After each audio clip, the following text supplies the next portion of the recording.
This is going to be about power chords and fifths. So let's do a little review of the major scale here. Let's start with A major scale.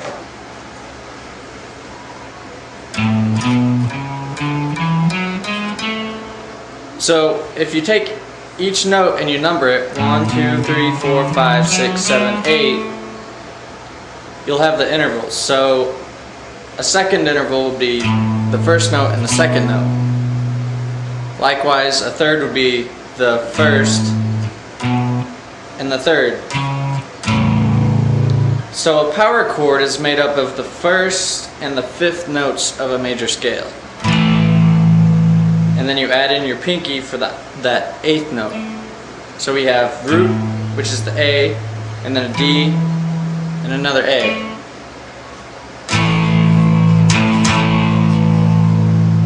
So if we're trying to make a G power chord, we'll play the G major scale and play the first, fifth, and eighth notes of that. So it'll look like this. And if you notice, it's the same shape. And the difference between power chords and open chords is each chord is going to be the same shape. So instead of playing that E and then change into a different shape to C and D, you could just play E up here, or you could play it down here. Just open and then the second fret on A. E, C, D.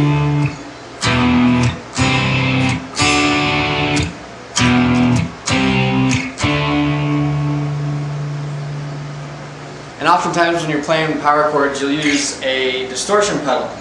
Right now I have one on, but I've got the volume turned down on my guitar. So if you play a chord and you turn the volume up on your guitar, it'll kind of distort it a little more.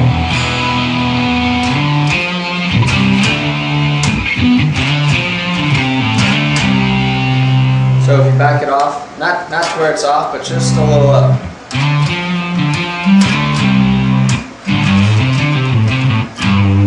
When you're playing music that has a power chord, it'll say you're playing an A power chord. You'll have A5 will be what it looks like. So it'll be an A and then a 5. That stands for the A, which is the root note, and then the fifth interval. So whatever your lowest note is on your power chord is going to be the name of the chord. So G, A flat, A. And those are just the notes that we're playing on the lowest string. What we have there on the page is a little smoke on the water. It goes like this.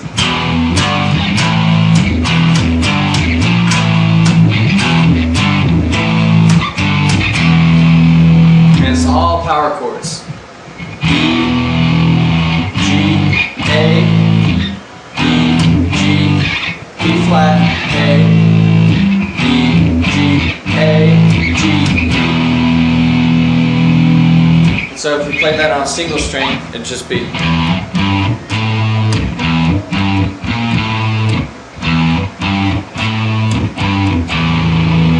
And then with power chords, it'll be like this.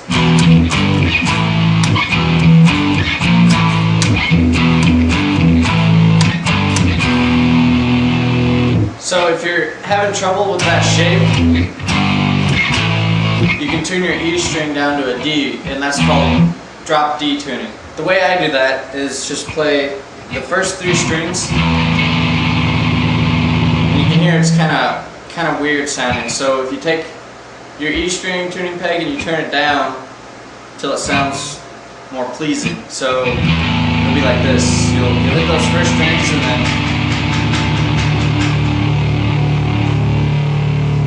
see how that sounds a little better. So you'll have D, A, D for your 3 lowest strings. Now, let's play Smoke in the Water, except in drop D tuning. So it'll look like this.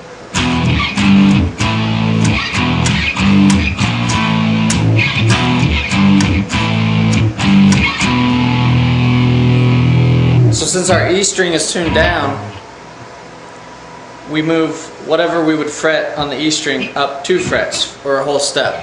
So instead of playing a shape that's like this for an A, our A would be with the E string up 2 frets. So 1 and then 2. So it would just be these 3. And that's an A. So your lowest chord is going to be these 3 strings open, and that's going to be the D5. And then your E is right here instead of open. Instead of this being your normal E with that E string open, it's going to be like this.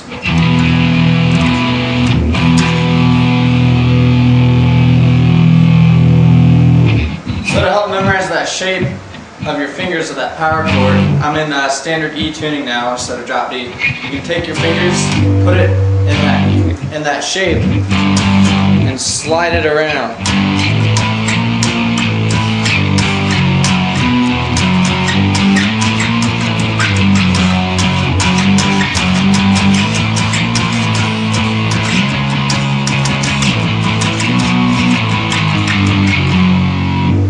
Power chords are very similar to bar chords, so if you have just a G major bar chord like this,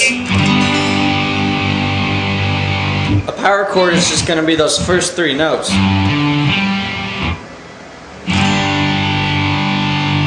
If you can see there, I'm just playing the first 3 notes. And then the bar chord is all of the notes. Your open power chords will be like a E5 would be open on the E string, 2nd fret A, and then the 2nd fret on the D string. So it's kind of like an open E, but just the first 3 strings.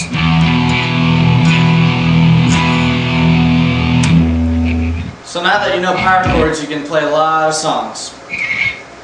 If a song's playing like bar chords or open chords, a lot of times power chords will fit in there kind of somewhere.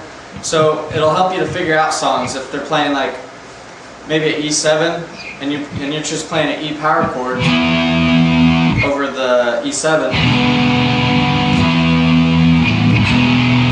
They kind of sound the same. So it'll help you figure out the root note, and then later on, once you figure the progression, you can throw in all the weird 7s and added notes. So good luck with power chords.